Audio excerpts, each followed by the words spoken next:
Hello, everybody, and welcome to the Glory Glory podcast. I'm your host, as always, Kyle Quinn, and join me today to preview the Aston Villa FA Cup third round game is Maisy from Devils United. How's it going, Maisy? I'm very well, thank you. How are you? Not too bad, considering how poor United have been recently. It's been a bit depressing, hasn't it? Yeah, very, very depressing to be a Man United fan, especially seeing all these recent things that are coming out at the moment. You really do question of what is going on behind closed doors. Yeah, it's been the shortest honeymoon period in football history. You could literally say that only took 37 days under Ralph for something to be said. Yeah, I mean, the amount of leaks that have come out this week is alarming, to say the least. I'm going to get into a few of them. It's hard to go through all of them because there's been that many. But here's one that has come through Laurie Whitwell of The Athletic. Um, Chris Ormas leads training at Carrington and has put on drills to win back the ball. But sources say the players feel they need more direction on what to do when in possession. There is an expectation that Raniak will conduct detailed attacking work this week. So what do you think about that? Do you think Chris Armas is qualified to be taking training at United, considering the experience that he has in football, or are you just fed up with players moaning about the quality of the coaches? At the end of the day, the players do need to stop complaining about the coaches. I used to say, right, look at these coaches under Ole Gunnar Solskjaer. We have relegation coaches. We have coaches who haven't even had any experience. They've only had under 18s training. But you seeing the coaches who Ragnar's brought in. He's brought in a sports psychologist. He is a very, very smart man. Like if he's been a manager since the 1980s to now, he is a very smart man. And you've got people like Klopp, Tuchel looking up to him as the kind of manager he is. I wouldn't complain of what he does have on in behind closed doors because I think he will know more than anyone what is best for him and what will be best for the team. But I think the players do need to stop complaining because at the end of the day, look at the amount of wages they are on, and then they think their voice is player power. It's not player power because if I was, for instance, saying, "Oh, I don't like this at work," I'd get sacked for it, but a player wouldn't get sacked. It'd be a manager who gets sacked. Why doesn't a player get some kind of fine for it? Why don't they get dropped for it? Because it doesn't matter what coaches you have. It's about what you do on the pitch. And they had awful mentality before they came on the pitch. They already like they lost it. So how can that be blamed by the coaches? Yeah, it's clear to see. I mean, we're not stupid as fans. We can see that they're just not working hard enough, and that's why we're in like a life and death match with Newcastle United and Norwich, who are bottom of the table, because they're working harder than us, and that's clear to see. No matter what tactics are being employed by the manager, you have to work hard enough, or teams at the bottom of the table will outplay you, and that's clearly what we're seeing. It's a bit annoying all the stuff about that certain players in the dressing room are unhappy with Ronaldo creating a clique with the Portuguese speakers in the dressing room. It's just that really annoys me because Ronaldo is a winner. He's not only been a winner at Real Madrid and Juventus, but also at United as well. Who do these guys who won nothing think they are? They think they own the club. That Ronaldo's like an imposter who came to the club and he's suddenly taken the place over. I mean, Maguire is who's the club captain, is a championship defender at best. That's the way he's performing at the minute anyway, and has done all season. So for him to be upset about Ronaldo raising the standards, that really gets on my nerves. Yeah, I agree. It really gets on my nerves as well. I read something completely different of why they had a bit of a bust up. What I read was Ronaldo called out several players who haven't been playing well enough on the pitch, and one of them being Maguire. And Maguire wasn't happy with that, but so he should get called out. A lot of them players deserve to get called out, but if you want me to be fairly honest, Ronaldo hasn't been his 100% on the pitch neither. So who's gonna call that? We can't call out Ronaldo because like why can it's like Cristiano Ronaldo the GOAT, the legend, but he's still not performing on the pitch as well as other players, and he does also need to have that little bit more discipline too to say right, if this is not your best game today, this is what you need to do for future games. He also needs to have that little bit of discipline for me as well. But in terms of if it is due to him creating clicks, I do completely think that is wrong, just because people are gonna have friends at the club. Like you see, like for instance, Maguire. You see, he's more closer to Luke Shaw. You see, Fred is more closer to Tellez. You see, Scott McTominay. He's close. I've seen him quite close with Donny van de Beek. So you see that there is always going to be players who's closer to other players. The more pally with one another, and you can't help that, and you can't change that. So if that is the case, because he's creating cliques, I think it's completely wrong. Yeah, like you said, there's going to be people in the dressing room are going to be friends with certain people and not so close with others. I mean, if you go back to the 1990s, David Beckham and Gary Neville were quite close, but Andy Cole and Ty Sheringham absolutely despise each other. And you know that these type of things happen even in successful dressing rooms. So for players to be moaning about that, it's just inexcusable, really. There was a story from the Mirror and the Daily Star, admittedly not the greatest sources in the world, but they're saying Cristiano Ronaldo is considering his future while he waits to discover who the next permanent manager is. He could leave United in the summer if he doesn't agree with the next managerial appointment. Now that is a bit worrying, to be honest. This was meant to be the comeback of the goat to come back and home again, where he made his name, and it's all went to be a bit sour, hasn't it? And if it ended on that note, that would be even worse. So hopefully this is not true, and Ronaldo is totally committed to United, even if we do finish in the Europa Conference League spots. Yeah, I do hope that is the case as well. But you can tell that Ronaldo clearly was committed to come to Manchester United if he was took a pay cut to come to Manchester United. If you're a player who is quite good, say if I was like a Greenwood or a Rashford or a Sancho, and I've got Edinson Cavani, Cristiano Ronaldo in my team, I'd be feeling absolutely amazed, and I'd actually want to perform better when I'm around them, just so they could look up and think this this person has got good potentially, and then they'll want to do that extra training with you. You could see that with Cavani and Greenwood last season. They built such a good friendship, and as a young Manchester United player, I'd want to do the exact same. But I actually there's some young players who I don't even believe has done really well. I know we are always saying about our young players like this is the future of Man United, but I think a lot of them get compared too much of the Busby Babes and the 1992 class of 92. And they always have them high expectations. You look at Rashford, people are saying, "Oh my god, this is going to be the next class of 92. He's from the next class of, he's like the best of since 1992." But what has he really done on the pitch? That's what my question is, really. And then you look at Greenwood, a lot. He's been a bit too greedy for my liking on the ball. He just takes his shots instead of passing. Why not pass the ball? Um, you've got other people who are homegrown and they've not even had a chance. Like Hannibal's not had his chance yet, but Ragnick's saying he's going to break him by the end of the first team. But at this point, I would actually rather play all my under 23 squads than play these spoiled brats on the pitch. Yeah, you're absolutely right. I love to see a few of the players like Alanga or even Ahmad to come in against Aston Villa I because think Ahmad's gone now with the AFCON, if I'm correct. yeah, you're probably right. Yeah, well, Hannibal is definitely an option as well, Yeah. even Charlie Savage, but I doubt it. I would say the only person from the academy who isn't a first teamer already who could start against Villa is probably Alanga, if we're being realistic. Because Ethan Laird is on loan as well, and I'd love to see him play, but that's obviously not possible at the moment. Yeah, it's you said that Ronaldo isn't performing well himself, and while you're absolutely right about that, I seen a video on YouTube, a compilation of the last few games and how they've struggled to even get the ball to Ronaldo. We're far too narrow, trying to play it down the middle, not getting the ball wide, and all the balls into Ronaldo are not getting through. And yeah, you have to feel a wee bit bad for Ronaldo in that sense that he's not getting the service that he deserves as one of the best centre forwards in world football. And Mm-hmm.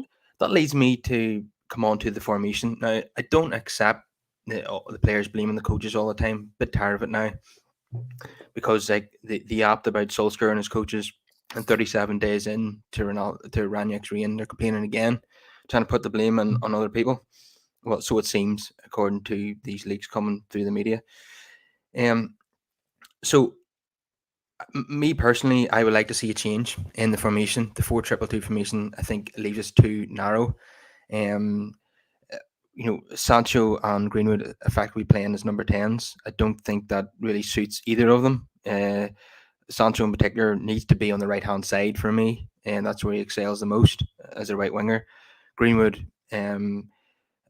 probably suits either being centre forward or out on the right hand side himself.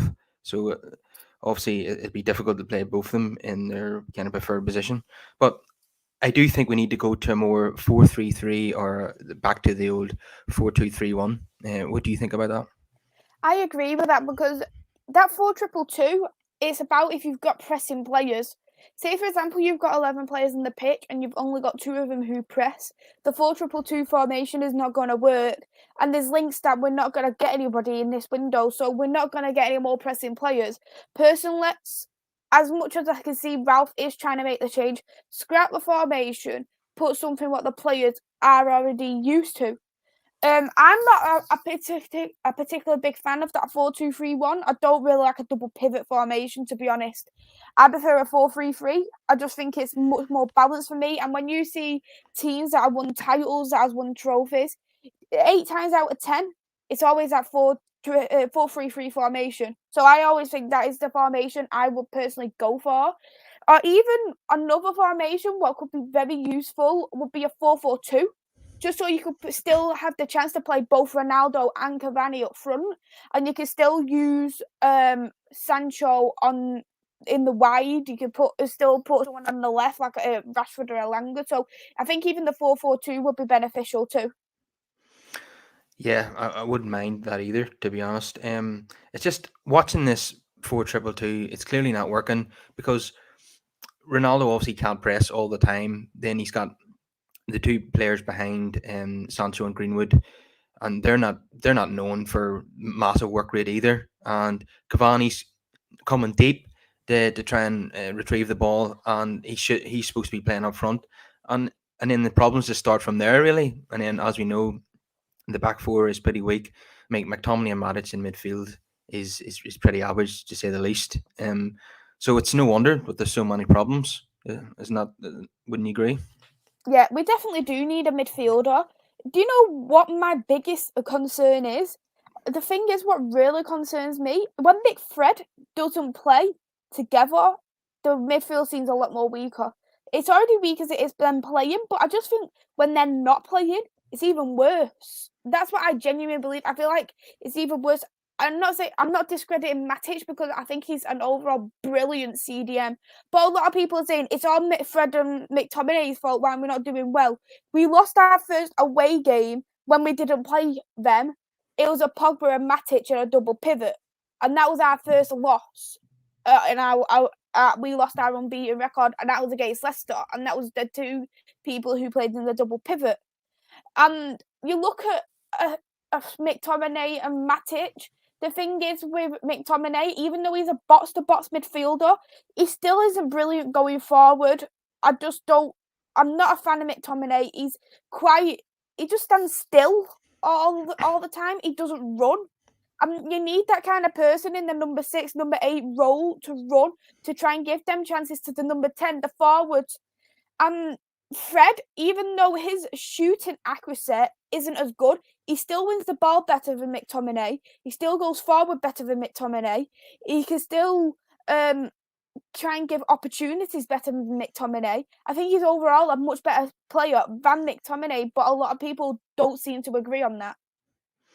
Yeah, it very much divides opinion. With regards to Ralph Ranić, Fred was subbed at half time against Newcastle, and he hasn't really played since. So it'd be interesting to see if he brings it back in for this game against Aston Villa because Matic has not looked great in the last two games.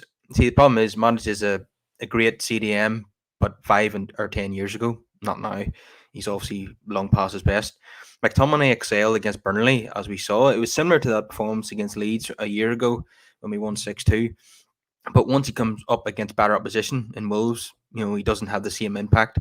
He's playing against the likes of Ruben Neves and Martinho, and there was another player in their midfield as well, and they were totally outnumbered, and they're getting overran. Yeah. Do you know what helps McTominay? If the opposition team doesn't have any structure, if they're very open, that's what helps McTominay, because Leeds is a very open team. They're very good at attacking, not so good at defending. Burnley, before this coronavirus, before this season, they was very good at the defending. So if it was Burnley of last season or Burnley of the season before, he wouldn't have done good. So I think it's because they were still very open and their defense wasn't brilliant, and that is why McTominay is settled. If it was very structured, very closed up, so it's very hard for a player to get in, he wouldn't have done well. Whereas I think Fred would have done a much better job. Yeah, Fred, I feel it's just like McTominay in many ways, seems to play better when he's further up the pitch, even though his shooting isn't the best. Both of them are not really suited to play as number six, and that's a really weak area that we need to address. I think we need two midfielders in the summer. I think we need a number six and a number eight, and obviously Pogba's probably going to leave, and Matic will probably leave as well. So we're going to need to fill those holes. Even Donny van de Beek could go too. So definitely going to need to sign two midfielders, and we really need a midfielder in January window, to be honest. But I don't see that happening, and that's a real worry. I don't think it's going to be a struggle to get into the top four. It's going to be a struggle to win the FA Cup, and also getting past Atletico in the Champions League. So it's absolutely vital that we sign a midfielder in January. But I don't see it happening. Do you? No, I can't see it happening neither. The strongest link that I've actually seen in this window is actually Alvarez from River Plate, and he isn't even a midfielder, he is a winger. So why are we signing another winger when we've got plenty of options in that attack? And I know a lot of people are saying Alvarez is better than Rashford. Yes, maybe he might be better than Rashford. But the point is, you look at Ahmad, he came in very young and he got put into the under 23s. How do we not know that exact same is going to happen to Alvarez? He's going to either go on loan or he's going to get put into our under 23s because he's only 21 himself. So who's to say that the exact same isn't going to happen to him?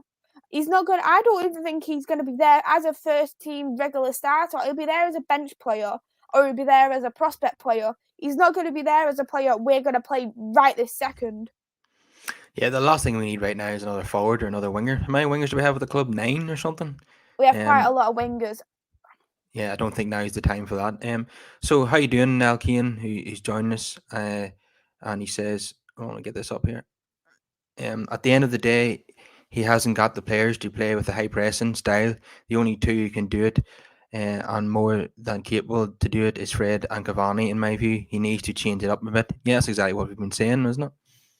Yeah, it is exactly what we have been saying. So if we got another 2 pressing players, it would be completely different because there'd be more pressing players than non-pressing players. But if, for example, it's just going to stay as it is, then no, it isn't going to work at all. I agree, though, we definitely do need a CDM. Recent links with Ruben Neves, but for me, I don't even class Ruben Neves as a proper CDM for me neither. I class him more as a bit more of a Scott and Fred, a bit more of a box-to-box midfielder who is better at going forward than he is at defending. So I think he would be a pointless bat. I'd rather get a CDM right now than a central midfielder because that is something we need more.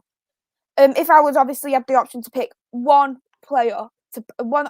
option to buy, then I would buy a CDM.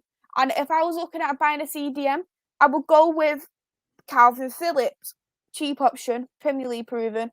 He's got international experience.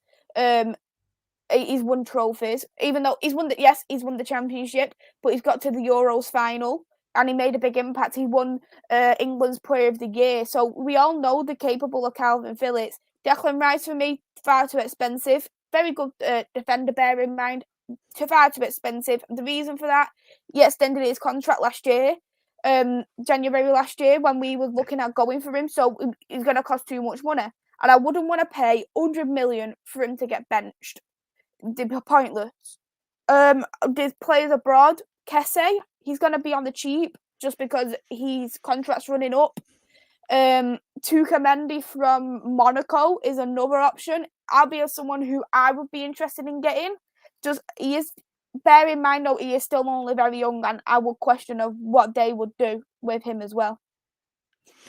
Yeah, other options abroad would include Zakaria at Borussia Mönchengladbach, and Kessie at Milan, like you mentioned, and also Kamara at Marseille. And I think all of those players are going to be available on a free in the summer, Hmm. and we know the Glazers would love that.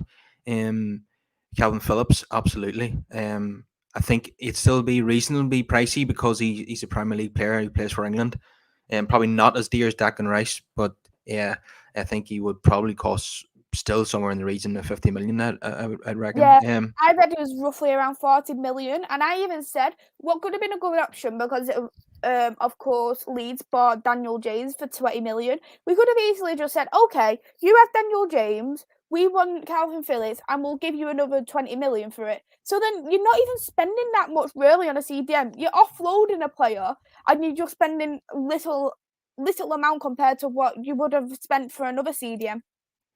Yeah, just one slight issue. I think that his whole family are Leeds supporters and they hate Man United, and that might be difficult for him. Although Alan Smith did make that cross, so who Yes. knows? So Niall also says my choice to be the CDM is Cassie. I know Milan want to keep him, if I remember correctly. His contract's up in the summer. It is, yeah. Milan are trying to extend it. So hopefully, if he becomes available on a free transfer in the summer, that's a deal we have to do straight away, isn't it? Yeah, it is definitely a deal we do need to take, but there is alarm bells for me when I do look at players abroad, especially when it's. I think a lot of players who from abroad they're gonna want to sign contracts now rather than in the summer, and the reason for that is the World Cup in 2022. They're gonna want this from now till December to prove the point to their international manager. But if they come to, say for example, Kessie decides, right, I'm not going to sign my contract. I'll just come to United in the summer. That means he's what 3 months to prove himself to international manager. What if he hasn't played that well? What if he hasn't blended to the Premier League yet and he misses out on the World Cup? Imagine how much uproar there would be due to that. And I think if you are going to sign an international player, it's better doing it in this window than the summer window. Yeah, I agree with you. And it's such an urgent need as well. We really need a midfielder. We're so short in that position. But anyway, coming on to some slight positive news that came out in the last few days, and that's that Ed Woodward has departed, or is soon to depart the club, which is obviously decent news. But Richard Arnold coming in, who is similar to Ed Woodward, is obviously not brilliant. But it seems as if, according to reports, Arnold is going to adopt a slightly different approach to Ed Woodward. So, according to Laurie Whitwell in the Athletic, Richard Arnold is poised to replace Ed Woodward. He plans to grant autonomy to the sporting side of the club, allowing for greater control of the budget and decisions. Football director John Murta will take the lead, assisted by technical director Darren Fletcher. And this was also supported by James Ducker in the Telegraph. United are confident that Richard Arnold will learn from Edward's past failures. It is understood that Arnold is an advocate of a decentralized leadership approach and plans to give greater control to John Murto and Darren Fletcher. Now, would you regard that as a positive? Definitely is for me.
Sorry about that internet issues. My internet went off. Okay, no problem. So I was just saying there, according to the Athletic and the Telegraph, United are confident that Richard Arnold will learn from Ed Woodward's past failures. It is understood that Arnold is an advocate of a decentralised leadership approach and plans to give greater control to John Murto and Don Fletcher. Now, do you regard that as a positive? Because we've seen Ed Woodward getting involved in transfers too much. So given greater control to the football side of the club certainly seems like a positive to me, and it seems as if while Arnold is quite similar to Woodward in many ways, at least he's trying to learn from his mistakes. Yeah, I do see it as a positive, but I really, and at the same time, I can't see as anything as a positive at the moment because, regardless of who we bring in the board, regardless who the owner, we still got the same owners. They're still gonna be quite tight in spending the money, because at the end of the day, they're a business type of owner. They're not an owner who actually wants to do well for the club. So, if for example you could find someone on a free whose isn't as good, but then you see someone who's worth 70 million and world class, they get someone who's on the free more than what they do the person who's world class. To me, they just treat Man United as a business franchise more than they treat it as a club. So I don't think anything will change, regardless who we've got in the board, regardless who's in the recruitment, until the Glazers are gone. Yeah, I fear that you're right. It's just Ed Woodward seems to think that he knows about football. You know, he's wanted to get Varane in for years, and wanted to bring Ronaldo back. He wanted to sign Gareth Bale and Fabregas. But I get the impression that Richard Arnold knows absolutely nothing about football whatsoever. Doesn't even have any players in mind who he wants to sign. So maybe that's why he's going to hand it over to the experts, and hopefully that will benefit us in the long term. So Hopefully, yes, that will benefit us, but I still quite cautious. yeah, and yeah, if you're right to be cautious. Okay, we'll come on to the Villa game itself. If we don't win this, I think our season's starting to really unravel. I mean, it's going to become a total write-off because only thing we'll have left is the Champions League, and let's face it, you know, in current form, we're not going to get anywhere near winning the Champions League. We're not even going to get past Atletico. Um, so yeah, it's an important game for us to win because it's probably our only realistic chance of a trophy. And we're coming up against someone we're very familiar with, and that's Steven Gerrard, he'll be desperate to get one over on us. So it's important that we get the win here. Hmm. Yeah, definitely, it is important that we do get the win.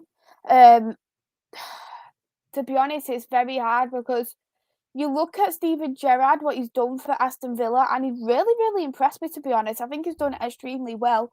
So he is going to want to get one over us, and I think he has actually got Coutinho in time to actually play against us as well. Yeah, is would it be possible for Coutinho to make his debut? Will he be registered on time to play in I this think game? I think he has registered just on time, so he could potentially play against us.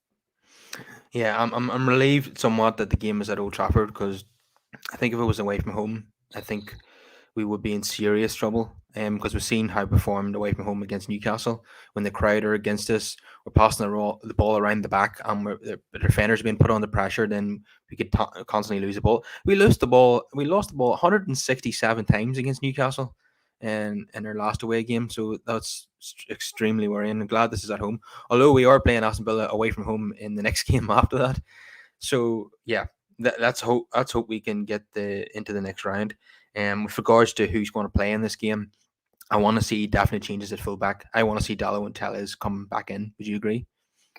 I'm not too sure, if you want me to be fairly honest, because when Dallo played against Newcastle, he was absolutely woeful. But when you look at Wan-Bissaka in these last couple of games, he hasn't really done a step wrong for me, if you want me to be honest. Um, Tellez, one I will agree with. I think he should come back into the squad, but Wan-Bissaka hasn't done too much wrong for me at the moment, so I would even risk putting him back in. um, do you not think that Wan Bissaka, whilst defensively, he's always good, that going forward, see the other night, for example, Greenwood was coming inside, and then we're relying on the width on the right hand side to be provided by Wan Bissaka, and he's not brilliant at taking people on. His crossing isn't always good. I think Dallo is definitely superior in that department. I don't think Dallo deserved to be dropped. I thought he was playing really well. I thought it was strange that Wamasaka then played 2 games in a row. Definitely, my personal opinion is Dallo would be my preference. Yeah, I understand that Dallo is the preference because he's more that modern day fullback, but he is still only very young himself, Dallo, for one. For two, I just felt like on that Newcastle game, he didn't provide anything, didn't provide any forward play or defensive play for me, and I do think it was the right call to bring Wan-Bissaka in. When he did play against the game was last game. I'm just trying to think about the last game now. Wolves. He actually did do a couple of good crosses for me, Wan-Bissaka, and I was fairly surprised with the couple of good crosses he did bring in because everyone always says Wan-Bissaka can't cross, Wan-Bissaka can't go forward, but he actually didn't do too bad in going forward. He has actually improved in these last couple of games and going forward, so I would give him that one last chance. And if he doesn't play well, sub him off. Yeah, it'll be interesting to see who Ralph does go with, because I thought he was a fan. I thought Dallo and Tellez were going to be his number one choices, but it seems as if he's went back to Wan-Bissaka and Shaw, and I don't think Shaw was good at all in the Wolves game, and he would deservedly get dropped for this one. I agree. Yeah. Just looking at Niall's latest comment there, I think he's very optimistic, thinking we're going to win 3-1 on Monday night. I wish I had your faith. I'm not too sure. I'll take any kind of win. If it was an own goal, 1-0 victory, I would take that in a heartbeat because the way we're playing would take anything right now. So I'm going to pick my team that I would prefer to see on Monday night, and then you obviously pick yours. So I'll go with De Gea, Dallo, Varane, Jones, Tellez, probably McTominay, Fred.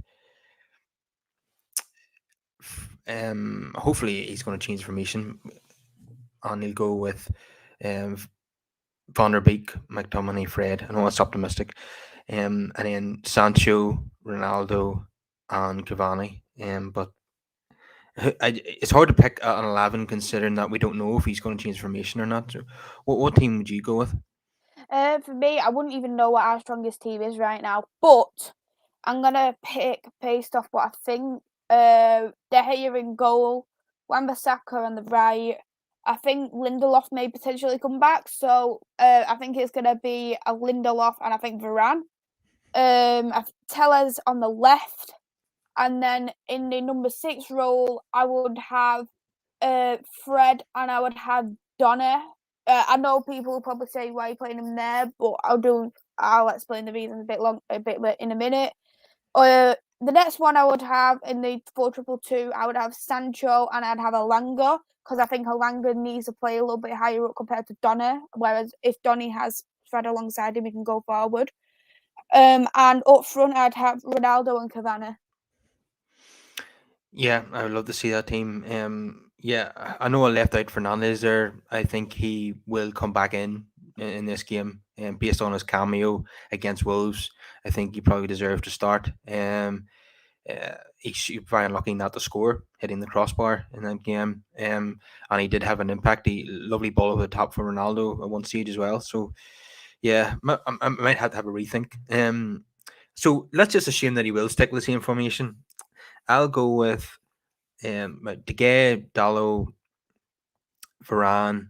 If Lindelof's fit, he'll play. But if not, hopefully it's Jones. As long as it's not Maguire, I'm happy. Tellez a left back. McTominay, Fred, Fernandez, Sancho, Ronaldo, and Cavani. That's the team I would probably go for. That probably means Greenwood drops out. But what do you make in the game against Wolves when Greenwood it was taken off and the crowd weren't happy about it? I think he was probably like none of the forwards were particularly brilliant, but he was probably the best of the bad bunch. But what did you make of that substitution? Do you think it was valid, or were you annoyed about that? The thing is, I wasn't particularly bothered who came off because no one exactly played well. But when you do look at it, he wanted to bring Bruno Fernandes on. You can't exactly play Bruno Fernandes as a 6. So he's going to keep them on. So then it's out of Sancho, Greenwood, Cavani, Ronaldo. This is the problem. A lot of people don't want to drop Ronaldo, so he's staying. And his options was either Al Cavani and Greenwood. So I think he made the right call in dropping Greenwood, because I wouldn't have dropped Cavani neither. Because Cavani is that influential player on the pitch. Greenwood's still only very young. Greenwood's not a wide player, and he's getting played as a wide player. I wouldn't want to play him in that middle, the 4-2-2. I think he's better off playing where Ronaldo or Cavani plays. So I think he made the right call in putting Greenwood out, putting Bruno in. Yeah, I think he stated himself that the decision was purely based on the fact that Mason's work rate was not outstanding and Cavani's always is, and that's what made his mind up. Um, what about the selection of Phil Jones? We were all a bit worried when it happened, but it turned out that he was our best player on the night. Had a really good game despite being out for hadn't played a game in about 2 years. So I was really pleased for him. I was glad to see the crowd clapping him off at the end, and he was getting a bit emotional about it. And already people are saying that he's ahead of Harry Maguire in the pecking order. How do you feel about that? To be honest, I actually think Phil Jones actually played because there's rumours that he's going on loan. And I think what they've probably done, they probably let him have that little bit of an opportunity and shown the team, because apparently he's looking at going Benfica on loan, just to show Benfica that he's still got what it takes. Because I think if that wasn't the case and nobody was linked with him, I think he would have not been played, and I think it would have been Matic as a centre back. Yeah, I do not want to see Matis playing centre back in any game. Not again. Never. Not Yeah, again. no, definitely not. Um, so I'm reluctant to blame the manager at this point for the way things are going because I think the players need to start taking responsibility. But having said that, it's doubtful that Ranić is going to stay on beyond the summer, looking at the way things are going. And our preference was always for Eric Ten Hag to come in anyway. But for me, there needs to be a massive clear out. We need to clear the decks. I don't want Ten Hag coming in, having to deal with all these prima donnas and all these egos, and in his career going down the Swanee as well because of coming to United. I want him to have a smaller squad and a squad of hungry, motivated individuals, and anyone who's not needs to be shown the door. I know there's a lot of players who are out of contract anyway, and a lot of players who want to leave. They all need to be let go, and Eric and the football department, John Murto and Fletcher, etc., need to be able to bring in players not only with the right quality for United, but also the right mentality. Yeah, I agree with that completely, and I would absolutely love for Ten Hag to come to the club, but at this point, I actually don't know who is able to sort out Manchester United. Look at the past managers we had. David Moyes, yes, too early. Look at Louis van Gaal. He's had such a good career, and then look what happened to him. Jose Mourinho, considered one of the greatest ever managers of all time. Look what happened to him. And then they decide, let's do the legend as a manager. That didn't work. So on a serious basis, if none of these managers and Ragnick now is unable to sort out the players, who's unable to sort the squad, who's to say the likes of Ten Hag would, Poch would sort them out as well? Yeah, the whole culture of the club has to change. And the problem has been in the last few years that we have situations where the like Mourinho has wanted to get rid of people like Martial and Pogba, and the board have overruled them. They obviously see the commercial value of the players being more important than what he's contributing on the pitch. And then you create a culture of player power when you kind of overrule the manager like that, and it totally undermines the manager's authority. That totally has to change. Otherwise, we're never going to get back to the team that we used to be under Fergie. Yeah, I agree completely, and I think with Man United, it's just living too much in the past in terms of Sir Alex Ferguson, because we know we're not going to get another Sir Alex Ferguson. The players need to pipe down and get used to the manager who they do have. Imagine if they like the likes of Paul Pogba had Sir Alex Ferguson these days, and he got hit with a boot, like just like David Beckham did. Do you think he would have accepted that? No, there'd be a lawsuit, and yeah, it'd be crazy. You couldn't imagine. And you got just speaking of comparing things from the past to nowadays. I'd love to see Roy Keane come in as an assistant to Ralph Rangnick just to ruffle a few feathers, because none of those guys could handle the criticism and the intensity that he would be dishing out there.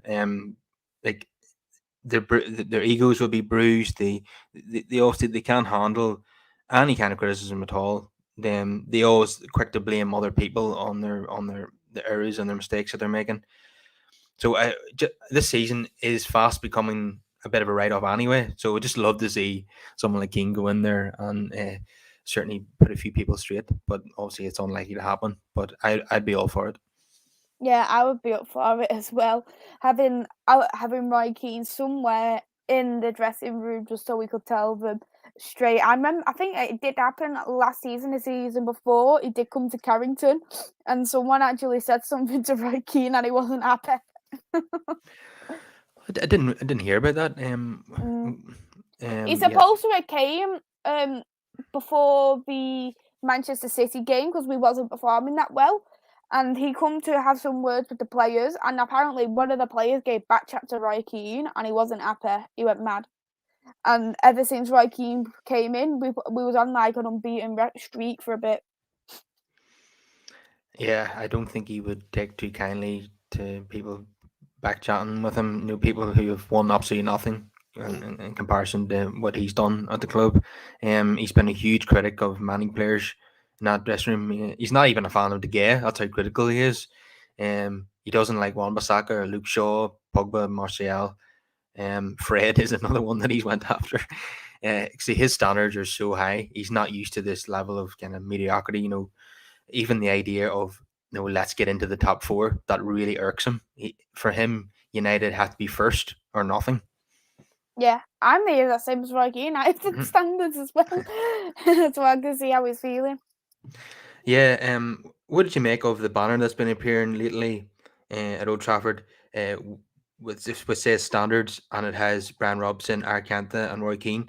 Do you think that is a reminder to the likes of Harry Maguire that your standards are not up to the way things should be at this club? Yeah, it does show to the players that yes, the standards aren't there, but I just don't think they simply care. No, and that's the problem. They get their money far too easily. They're overpaid prima donnas, and they don't accept criticism. They don't like it when it happens, and when it does happen, they blame everybody else on what's going on at the club. So they need to take responsibility, otherwise just get out.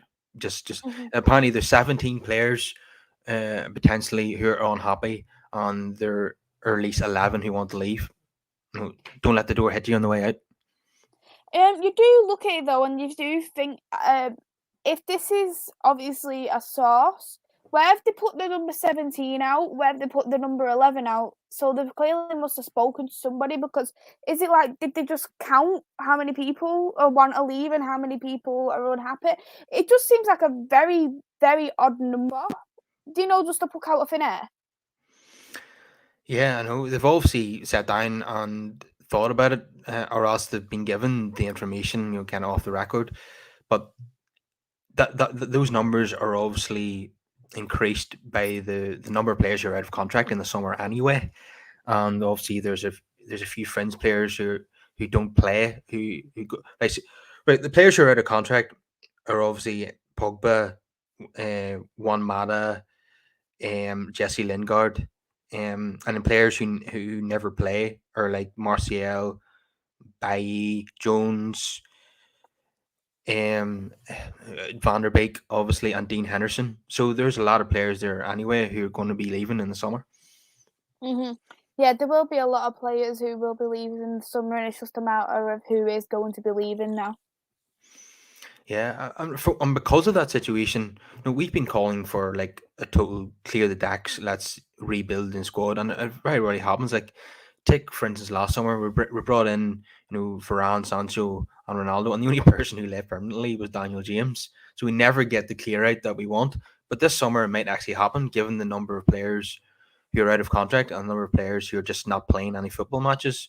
So there is a real opportunity to totally rebuild the squad this summer. Potentially, yes, but we'll just have to see on who actually does decide to leave the club, because you hear it every year that people are unhappy. Like, you heard it about Jesse Lingard, but he still managed to stay at the club. You hear every year Paul Popper isn't happy, but then he decides to stay at the club. You hear Donny van der Beek isn't happy, and he still stays at the club. You hear a lot of people coming out all the time saying they're not happy, but they still decide to stay at the club. And is that because of the money? Yeah, we're absolutely terrible at selling players. One, because their salaries are too fat, and the other clubs can't afford them, and that's why they have to go out on loan and then they come back. And the other issue is that we demand, too high a transfer fees for players who are just not worth that money. Like players who are not playing any football games, whatever any club is willing to offer, any decent sum of money, it just has to be accepted. You can't be demanding 30 million for a player who's only played 4 games all season. It's absolutely absurd. And we've seen the trouble that it took to get Alexis Sanchez off the wage bill. The deal that they had to do with Inter Milan was very complex. Because he was earning that much money. I think United had to give him a slight payoff, and Milan give him an extra year. To make sure that he wasn't losing out on money, and it was a senseless deal. And once again, I blame Ed Woodward for that. Just wanting to bring in a player of commercial value who's a Galactico, and he just was not a good fit at all. Yeah, I completely agree with that. I think most of the players who do come in, it is based on franchise more than anything else, not to benefit the club. Okay, I know we've got off track a wee bit and we haven't talked that much about the Aston Villa game, but we'll just finish off by giving our predictions. I'm going to try and be optimistic and go for 2-1 United. What do you think? 1-1 United and it goes to penalties. That's right. There is no replays, isn't there? I think because of all those Premier League games being called off due to coronavirus, they've now scrapped the replays to give more space to get those games played. So, did you say 0-0 or 1 each? 1-1 and it goes 1-1, to penalties. I and just then can't see us winning at this point, to be honest. And I never liked to bet against the team, but I just can't see it anymore. yeah, I can understand your pessimism, but and I'm a wee bit pessimistic myself, but I try to find some kind of optimism from somewhere, and that's why I'm going for 2-1. But so, who do you think will win the penalty shootout if it finishes 1 each? I Not think us. it I think we'll probably win the penalty shootout ourselves, depending on who we do have on the pitch when it does come to the penalty shootout. Yeah, because you know what? We were highly critical of De Gea's inability to save penalties, especially after he saved none out of 11 in the Europa League final. But now all of a sudden he's saving penalties all over the show. So Exactly. yeah, And even so, like, we still have Dean Henderson, who's very good at penalties as well. If, for example, we decide to sub off De Gea for Dean Henderson, he's still very good at penalties. So we've got two good goalkeepers who's very good at the penalties. It's about now who can actually score the penalties, and there's several players in mind who I will put in my top 5 options for penalties. But it's just about the pressure and stuff as well.